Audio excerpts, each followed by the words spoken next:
जय श्री माताजी. आज आपण मासरंग हे गाव, जिल्हा कोल्हापूर, तालुका बुदरगड ह्या ठिकाणी एक सहजयोगी शेतकऱ्याच्या घरी आलेलो आहोत, शेतावरती आलेलो आहोत. आणि ह्या शेतामध्ये ऊस हा लावलेला आहे आणि ह्या शेतामध्ये आपण 4 नारळ ट्रीटमेंट, त्याचबरोबर आपण बी बियाणं पण चैतन्यमय केलेलं आहे. आणि हे बी बियाणं आपण या शेतामध्ये योग्य त्या ठिकाणी पेरणार आहोत, लावणार आहोत, त्याची लावणी करणार आहोत बियाणं घेऊन. आणि हे जे बी आहे हे पूर्णपणे गावरान बियाणं आहे. कारण गावरान हे जे बी आहे हे आता हळूहळू संपुष्टात चाललेलं आहे. म्हणून याचं आपल्याला पुढे याचा आपण म्हणतो ना, याचा वारसा आपण चालवलं पाहिजे. म्हणून हे जे बियाणं आहे हे आपण ह्या शेतामध्ये लावणार आहोत. आणि हे बियाणं सगळं भाजीपाला आहे. हे बी व्हायब्रेटेड आहे. श्री माताजींच्या चरणी आपण चैतन्यमय केलेलं आहे. आणि याच्यापासून आपण सर्वात प्रथम ह्या प्लॉटवरती बियाणं तयार करणार आहोत. आणि हेच बी व्हायब्रेटेड झालेलं बियाणं हे इतर नॉन सहयोगी शेतकऱ्यांना आपण देणार आहोत फ्रीमध्ये. त्याच्यामध्ये आपण कुठलाही पैसा घेणार नाही. म्हणजे जेणेकरून ते व्हायब्रेटेड अन्न त्यांच्या नाभीमध्ये जावं.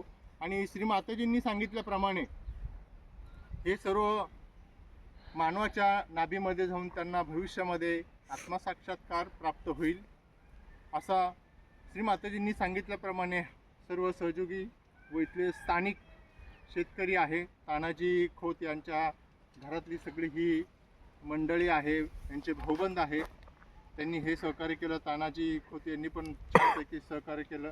आणि हे 2 जे आपले बैल आहेत यांनी आपल्याला हे शेतामध्ये, आता ही मार्की बैल आहेत, हे जवळ येऊ देत नाही. पण काय माहिती ते सहयोगांना असं काही हे करत नाही. म्हणून हे आपले बैल आहे.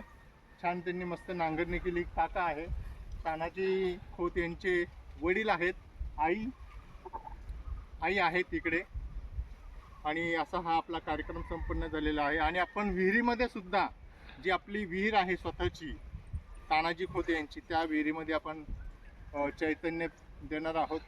जेणेकरून ते चैतन्य त्या विहिरीमध्ये प्रस्थापित होऊन त्या इव्हॅपोरेशन म्हणजे बाष्पीभवन याच्या माध्यमातून चारामध्ये हे चैतन्य पसरेल आणि सर्वांना सहयोग मिळावा. ह्या कार्यक्रमाचा उद्दिष्ट हाच आहे. रोगराई नष्ट होईल. सर्व काही रोगराई, बाधा, नकारात्मकता, जे काही वाईट आहे ते सर्व नाहीसं होईल. म्हणजे पिकांवरचं जे रोग येतो, काय प्रॉब्लेम्स होतात, उत्पन्न कमी येतं, त्याचं पण ह्या ट्रीटमेंटच्या माध्यमातून काहीतरी चांगल्या त्याचा परिणाम होईल. ह्या चैतन्याच्या माध्यमातून परमपूजनीय श्री माताजींच्या कृपेमध्ये हे सर्वस्व काही घटित झालेलं आहे. जय श्री माताजी. आणि बैल हा घरचाच आहे, घरच्या गाईचे बैल आहे. घरच्या गाईचे 45 वर्षापासून गाय आमच्या घरात आहे आणि त्या घरच्या गाईचाच हा बैल आहे.